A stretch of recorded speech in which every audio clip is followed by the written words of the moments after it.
I'm going on campus because the Flixbus very conveniently goes at the university garage. كيف الستوريا جت ملوقة والستور بينطى لاسكيت حليتها تتربية للحياة دonna بديت صرت راني عندك And welcome to Malta. The first thing that I noticed when stepping outside of the airport is that people drive on the wrong side here, which I have not considered, but it's obvious since it was a British colony at one point.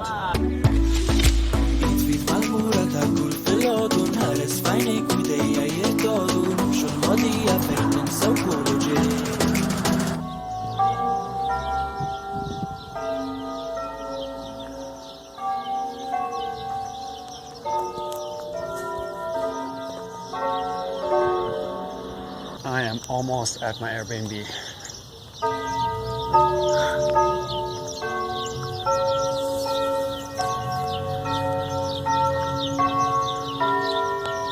After quite a lot of walking and after all still taking the bus, I arrived at my Airbnb even though my host wasn't there, and so I had to text him, but meanwhile I was also ringing the bell.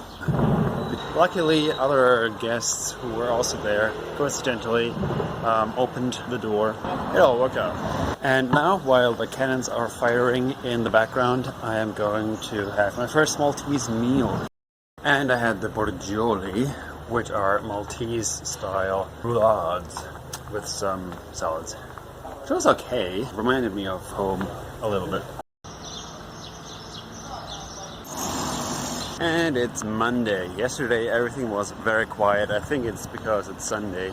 And today it's almost 10 a.m. and I'm on my way to my first walking tour. This one is through Valletta, the capital city of this country of 500 some odd thousand people. I'm walking along one of the marinas, I guess. Some smaller yachts, some bigger ones. Thoughts so far from yesterday? I decided to visit Malta because I've heard of its unique culture and history. Malta has a long history. The roughly 5,500-year-old temples are the second oldest freestanding buildings we know of. Because of its strategically important location, this micronation has been invaded and settled by many powers like the Phoenicians, the Greeks, Romans, Arabs, Normans, the Knights Hospitaller, which came from Israel, and later also Napoleon and the British Empire. Modern Malta is an interesting mix between the Arabic, Southern European, and the British cultures. Everyone speaks Maltese on the street, which is a mixture of mostly Tunisian Arabic and some Italian, and is written in the Latin script, but English is a second official language, which made navigating this island a little bit more easy.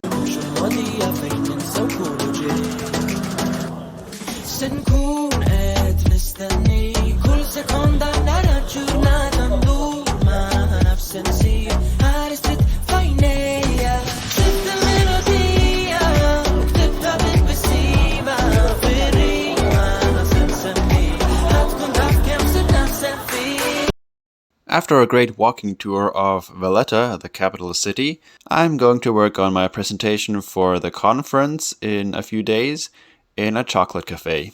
Alright, so I just got an email that I am also invited to give a 5-minute presentation about my poster basically, or summarizing it, which is fun. I mean, it's great to have been given the opportunity, but it also means that I will now have to prepare this talk in the time that I'm here, holidays.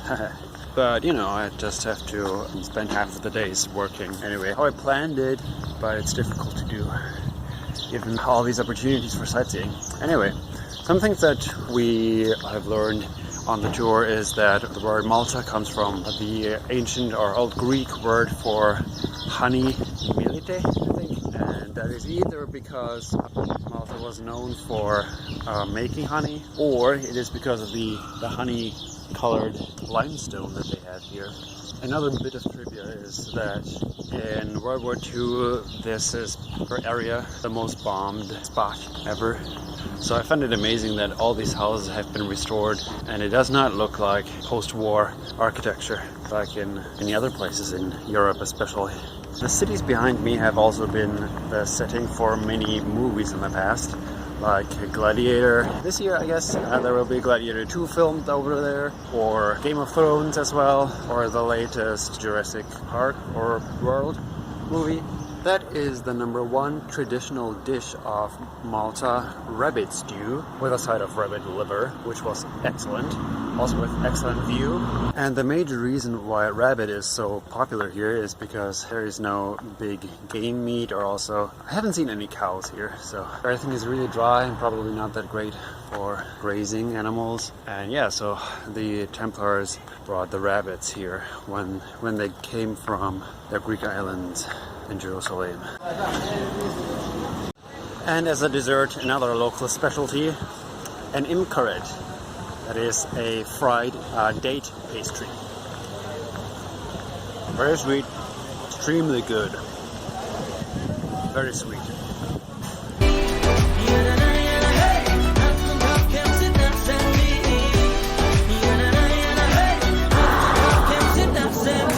Third day in Malta, in Medina. I had to miss 2 buses because they were full, so now I'm late to the tour, and I'll find it.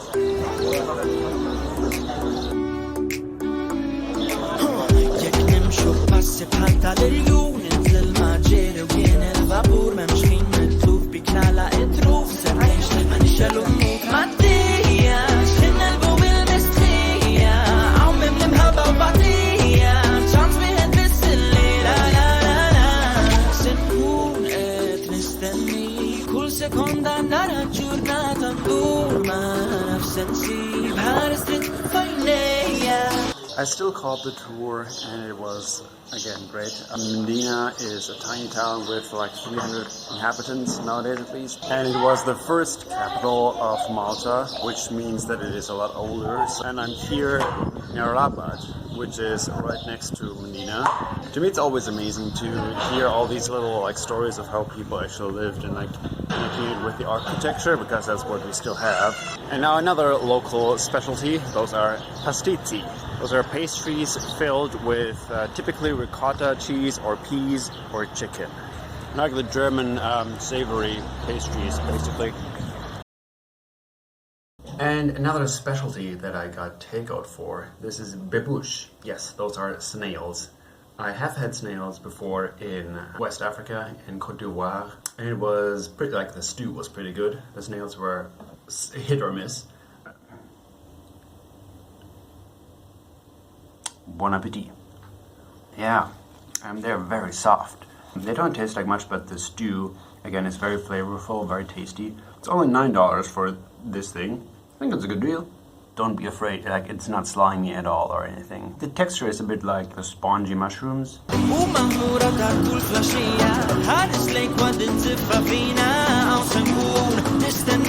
And it's my last day in Malta. I will get some lunch, of course something traditional again, and then I will try to get to the University of Malta, get some grading done and maybe also some work, write some emails, and then I'll make my way to the airport because my flight will go at 5:30 p.m. It's gonna be pretty late that I will arrive at my next destination, but you know, so it is.